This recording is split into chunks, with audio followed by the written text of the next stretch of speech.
આદિવાસી એટલે ખોટો જોવા અધિકારી કોઈ પાવડે કા જંગલો મહારાજ જે બબડતા આની કેવું ના આપો ઓળખાણે આય કે તાનાશાही सरकार है जे आपको आज जयकर भाई समर्थन में मंच को जता दिया गया है आजूबाजू गाम थी डेडियापड़ा सागबारा समग्र आदिवासी पट्टा में जे वडील पधारना है युवान पधारना है बाया पधारिया बाधा में आभार मानो हो आज ही जे मीटिंग है भाजपा जे तानाशाही सरकार है यहाँ दरेक सरपंच ने एंडो राख्यो झूपड़ा जियो टेकिंग को आनावाना है आज यहाँ देखा देखे के नहीं अरे भाई तुम झूपड़े झांझरा मुझा मार रख जा कारण का अगला में जानू ज ना बराबर के नहीं अरविंद केजरीवाल जी हेलिकॉप्टर में आववाना छे खबर पड़ी मैं ईશુદાનભાઈ ने पूछू कि हेलिकॉप्टर में केम बाय रोड આવ્યો હતો એને મને કહ્યું તો રેલી ચાલુ થાય ત્યારે ન્યા લઈને જોજો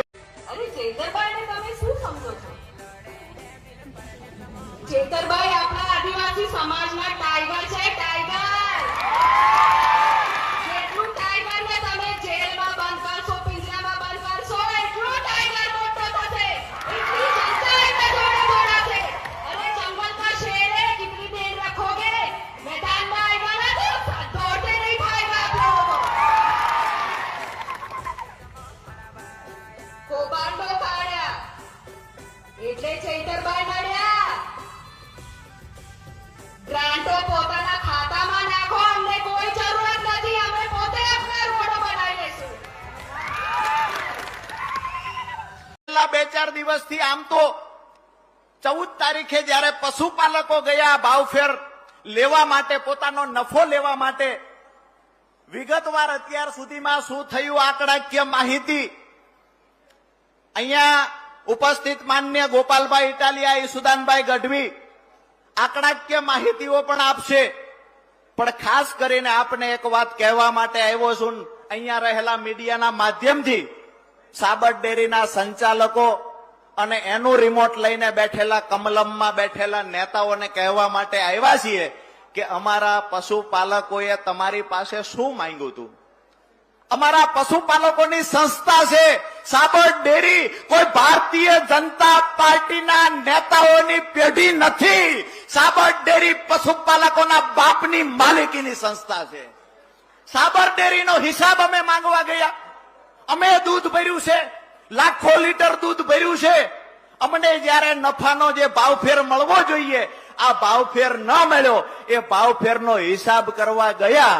અને કોઈના ઈશારે અમારા પશુપાલકો ખેડૂતો પર જે લાઠીઓ વરસાવવામાં આવી અમારા અશોકભાઈ અમારા પરિવારના એક સ્વજનનું આ લાઠીઓ વરસાવવાથી અને ટીયર ગેસના ગુંગળામણથી જે મૃત્યુ થયું છે આનો હિસાબ લેવા માટે આજે આપણે મળ્યા છીએ જ્યાં સુધી પરિણામ નહીં મળે ત્યાં સુધી લડી લેવાની તૈયારી છે બે હાથ ઊંચા કરીને કહેજો પરિણામ ના મળે ત્યાં સુધી લડી લેશું એક એક રૂપિયાનો હિસાબ માંગીશું સાચી હકીકત એ છે કે જ્યાં મીટિંગ કરવામાં આવી હતી ત્યાં એ બનાવ કશો બન્યો જ નથી છતાં પણ આ એક બનાવટી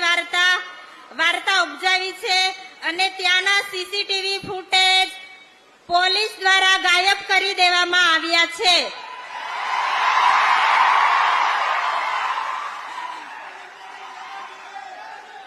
અને એફઆઈઆર લખાવવા માટે હું પોલીસ સ્ટેશનમાં જાઉં છું ત્યાં મને 2 થી 3 કલાક બેસાડી રાખવામાં આવે છે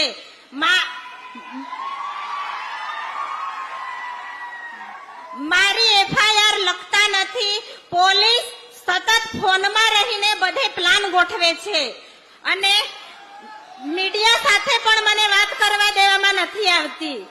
પોલીસ તંત્ર સીસીટીવી ફૂટેજ ગાયબ કર્યા પછી આ એક રાજકીય ષડયંત્ર ઉભું કરીને મને ફસાવાનું કાવતરું રચ્યું છે